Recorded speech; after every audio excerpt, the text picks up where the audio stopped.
अस्सलाम वालेकुम क्लास 9 के तमाम स्टूडेंट, उम्मीद है कि खैरियत से होंगे। आज MCQs chapter number 1 new book class 9 इस सिलसिले में पार्ट 2 आपकी खिदमत में पेश कर रहे हैं। इससे पहले हमने पार्ट 1 पेश किया था जिसमें 1 चैप्टर का एक्सरसाइज 1.1 एंड 1.2 ये दोनों एक्सरसाइज के ऊपर पार्ट 1 था। आज इस सिलसिले में 1.3 1.4 के ऊपर हम पार्ट 2 बना रहे हैं। तमाम बच्चे ये गौर से सुन लें, ये चैप्टर से कई एमसीक्यूज के पॉइंट्स आने के चांसेस हैं। इसी वजह से हम एक नहीं, दो नहीं, बल्कि 3 या 4 यानी कि 3 या 4 आपकी वीडियोस इस चैप्टर के ऊपर बन सकती है। इस सिलसिले में सेकंड वीडियोस है और स्टार्ट करते हैं। इसमें आज हमने तो एमसीक्यूज नंबर 8, 7, 6, 5 और 4 इन तमाम एमसीक्यूज का ताल्लुक इस बुक से भी है और इससे पुरानी बुक्स में भी है, और ये एग्जाम के अंदर 40-30 ईयर की हिस्ट्री से ये पॉइंट बार बार रिपीट हो रहे हैं। तो याद रहे कि जब हम 4 से 8 एक्सप्लेन करेंगे तो इसका मतलब ये है कि ये इस बुक में भी इसका ताल्लुक है और पुरानी बुक में इस तरह का इसका ताल्लुक है कि एग्जाम के अंदर ये पॉइंट्स बहुत बार आ चुके हैं। और जो नई बुक के अंदर नई बातें दी हैं उससे रिलेटेड सिर्फ और सिर्फ जो है वो 3 पॉइंट्स ऐसे हैं जो काबिल जिक्र है, जो आपसे डिस्कस किए जाएंगे। और देखा जाए तो पहला पॉइंट भी हमारी पुरानी बुक से इसका ताल्लुक है। तो स्टार्ट करते हैं। सबसे पहले तो पहली एमसीक्यूज के ऊपर बात करते हैं। तो पहली एमसीक्यूज में उन्होंने हमसे इंडेक्स और रेडिकैंड पूछा हुआ है। तो सबसे पहले एक बात डिस्कस कर लेते हैं और यहाँ पे एक और क्वेश्चन लेते हैं और इस तरीके से लेते हैं, ठीक है। अब यहाँ पे x ले लें या y ले लें। याद रखें कि यहाँ जो लिखा होता है वो इंडेक्स कहलाता है। क्या कहलाता है? इंडेक्स। और दूसरी बात यह है कि जो अंदर लिखा होता है वो रेडिकैंड कहलाता है। तो इस हिसाब से कोई भी क्वेश्चन हो और जिस तरह से भी आपसे पूछे तो आपको मालूम होना चाहिए कि इंडेक्स क्या है। और इस तरह मैं इसलिए लिख रहा हूं कि जैसे अगर आप यहाँ पे देखें तो 5 लिखा हुआ है, तो फिर इसका इंडेक्स कितना होगा? 5 होगा, जो हम यहाँ पे नोट कर लेते हैं। और बताना मैं क्या चाह रहा हूं आपसे कि फर्स्ट करें, अगर कुछ नहीं लिखा तो यहाँ पे अंडरस्टूड 2 होता है। मतलब 2 को एक खास सहूलत दी गई है कि अगर यहाँ पे हम कुछ ना लिखा हो तो इसका मतलब है कि वहां पे वो 2 लिखा हुआ है। तो याद रखना है कि सिर्फ 2 को ये परमिशन है कि अगर यहाँ कुछ नहीं लिखा तो 2 है, अदरवाइज 2 के अलावा कोई भी नंबर होगा तो यहाँ लाजमी लिखा होगा। और बहुत से बच्चे इस चीज में भी कंफ्यूज होते हैं कि फर्स्ट करें, अगर यहाँ पे ये इस तरह से लिखा है तो ये इंडेक्स नहीं कहलाएगा, ये इसकी क्वांटिटी कहलाएगी।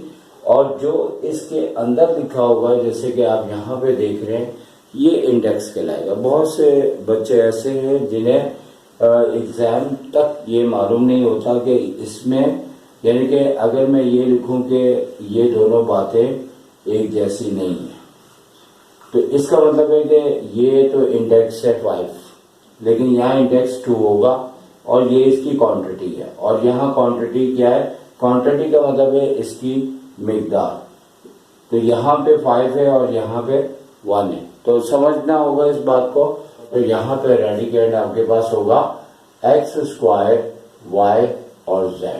अगर यहाँ पे कोई साइन भी दिया होता तो वो भी हम यहाँ पे मेंशन करते हैं। तो लिहाजा जितना अंदर लिखा होगा सारा रेडिकैंड होगा। अब बात कर लेते हैं जो इस नई बुक में ये नंबर 2 और 3 पॉइंट्स आए, इसके ऊपर बात कर लेते हैं। तो नंबर 2 में हमसे ये कहा जा रहा है कि हमारे पास असल में 2 किस्म की फॉर्म है, रेडिकल फॉर्म और एक्सपोनेंशियल फॉर्म।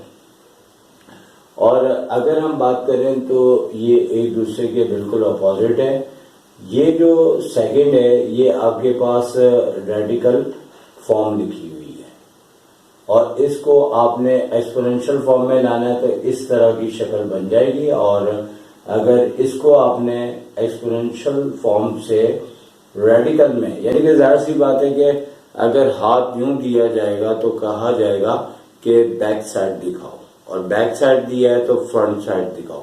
तो अंडरस्टूड, ये दोनों एक दूसरे के उलट है। अगर ये आपको जो है वो रेडिकल फॉर्म दी है तो एक्सपोनेंशियल में पूछेंगे, और एक्सपोनेंशियल में दी है तो रेडिकल में चेंज करने का बोलेंगे। तो दोनों में जिस तरह देख सकते हैं कि यहाँ पे रूट का इस्तेमाल है और यहाँ पे रूट हटाया हुआ है। एक तरह से यहाँ पे एक्सपोनेंशियल फॉर्म में जब चेंज करना है तो रूट को हटाने का कहा जाता है। तो हमने करना क्या है, सिंपल इसमें अगर हम इसी को ले लें यहाँ पे, तो अंदर का रेडिकल y अपॉन एक्स लिखा है। सिर्फ और सिर्फ हमने ये क्या करना है कि -5 तो इसका आपको पावर अंदर दी है, ये इंडेक्स आपके पास 1/3 होके क्या बन जाएगा, y अपॉन एक्स, और पावर आ जाएगी -5/3। तो इसका मतलब ये हुआ कि हमने इसको एक्सपोनेंशियल फॉर्म में चेंज कर दिया। नॉर्मली एक बात याद रखें कि अगर यहाँ तो फॉर्म की तब्दीली पूछते हैं, लेकिन अगर किसी की पावर नेगेटिव हो तो उससे भी लाजमी पॉजिटिव करना होता है, जो हमारे 8 पॉइंट के अंदर इस तरह की बात आएगी। लेकिन फिलहाल यहाँ पे फॉर्म की तब्दीली का कहा है कि आप इस फॉर्म में आ जाएं, और बुक में भी इसका आंसर ये लिखा हुआ। लिहाजा आप नंबर 3 के ऊपर आते हैं तो ये बिल्कुल इसके अपोजिट है, और इसका आंसर आपके पास ये होगा। नंबर 3 में आपको रेडिकल फॉर्म के अंदर लेके आना है। तो रेडिकल फॉर्म में ये होगा कि सबसे पहले तो आपने क्या करना है कि ये करना है कि हम इसमें पावर्स को जो है पहले तो 1 बना लेंगे, क्योंकि ये पावर आपका न्यूमिनेटर है और ये भी न्यूमिनेटर है, न्यूमिनेटर आपस में मल्टीप्लाई हो जाएंगे। तो ये क्या हो जाएगा, 5 3 15/7। याद रखेंगे 3 के अपॉन में डिनोमिनेटर 1 होता है। बुनियादी तौर पे ऊपर के नंबर को न्यूमिनेटर और नीचे के नंबर को डिनोमिनेटर कहा जाता है। इसमें न्यूमिनेटर और डिनोमिनेटर दोनों हैं, जबकि इस पावर में 3 न्यूमिनेटर है और डिनोमिनेटर जो नजर नहीं आ रहा, इसका मतलब होता है कि वो 3/1 है, और 1 को भी हमें लिखना नहीं होता, हमें जहन में रखना होता है। तो अगर हम यहाँ पे अपॉन में फर्ज करें समझने के लिए 1 लिखें, तो ऊपर वाला ऊपर से मल्टीप्लाई होगा, यानी कि न्यूमिनेटर से न्यूमिनेटर 5 3 15 और 7 1 7 हो जाएगा। तो ये बात आपको समझ आ चुकी होगी। पहले हमें इसकी पावर को 1 बनाना है, और 1 बनाने के बाद आपने यानी कि जैसे 2 मल्टीप्लाई हो रही थी, हमारा एक लॉ भी है इसके ऊपर कि हमें पावर को पावर से मल्टीप्लाई करना है। फिर हमने क्या करना है कि इसके बाद 5/7 के ऊपर न्यूमिनेटर की पावर को मेंशन करना है, और यहाँ पे स्क्वायर रूट बना के जो इसका अपॉन में नंबर होगा वो इसका इंडेक्स बन जाएगा। जैसे आपने यहाँ पे भी देखा था कि ये जो 3 था ये आपके पास 1/3 आया था, और यहाँ पे इसी तरह 1/7 अगर अलग से भी मेंशन कर दिया जाए तो वो भी बात ठीक थी, लेकिन अपॉन का जो भी होगा वो इंडेक्स बन जाएगा। न्यूमिनेटर आपने यहाँ मेंशन करना है। तो इस तरह से इसका आंसर आपके पास आ जाएगा 7 इंडेक्स हो जाएगा, और आपके पास 5/7 की पावर 15 आ जाएगी। तो उम्मीद है कि आपको ये बात समझ आ चुकी होगी। अब नंबर 4 के ऊपर बात करते हैं। तो नंबर 4 पॉइंट हमारी 30 ईयर की हिस्ट्री के अंदर ये कम से कम 4-5 टाइम ये पॉइंट आ चुका है, और इस पॉइंट को आपको समझने के लिए ये करना है कि सबसे पहले आप ये देखेंगे कि यहाँ पे हमें बहुत से माइनस दिए गए और ब्रैकेट्स दिए गए, और उन ब्रैकेट्स के ऊपर डिफरेंट पावर दी गई है। तो सबसे पहले ये कि ये माइनस है तो माइनस ही रहेगा, या दूसरे अल्फाज में इसके ऊपर 1 पावर है। इस माइनस के ऊपर सिर्फ आपकी 5 पावर है, और अगर पावर ऑड होगी तो माइनस माइनस ही रहेगा, और इस तरह से इसकी भी साइन माइनस रहेगी। लेकिन अगर ये इवन नंबर होता तो ये माइनस आपका प्लस हो जाता। अब बात आगे करेंगे तो इस माइनस पे 1 पे इन दोनों का प्रोडक्ट पावर है। 5 3 कितना होता है 15, तो -1 के ऊपर अगर 15 पावर है तो आप देख सकते हैं कि ये भी ऑड नंबर बन गया। तो ऑड की सूरत में ये भी साइन आपके पास माइनस रहेगी, और 1 के ऊपर कोई भी पावर हो हमेशा 1 1 रहता है।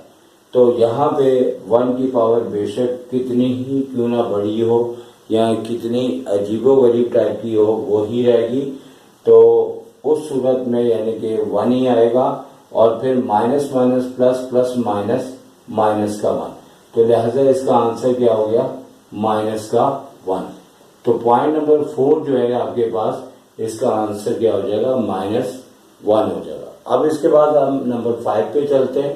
तो नंबर 5 बिल्कुल ही सिंपल है, और ये 40 ईयर की हिस्ट्री में कम से कम 4 टाइम ये भी आ चुकी है। 1989 में आई थी, 10 ईयर के बाद आई, और इस तरह से थोड़ी बहुत इसके अंदर वैल्यूज को चेंज करते रहे, लेकिन कि किसी नंबर की भी पावर अगर 0 हो सवाए 0 के, तो इस सूरत में वो नंबर क्या होता है, 1 होता है।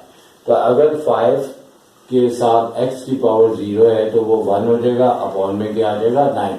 तो वेरी वेरी सिंपल एमसीक्यूज है, तो इसका आंसर 5/9 आ जाएगा। तो इस तरीके से 5 वाले का आंसर 5/9 आएगा। लेकिन जो मुख्तलिफ सालों में आया तो इन्होंने ये नंबर थोड़े से चेंज किए। अगर ऊपर x की पावर 0 थी तो कभी नीचे लगा दिया।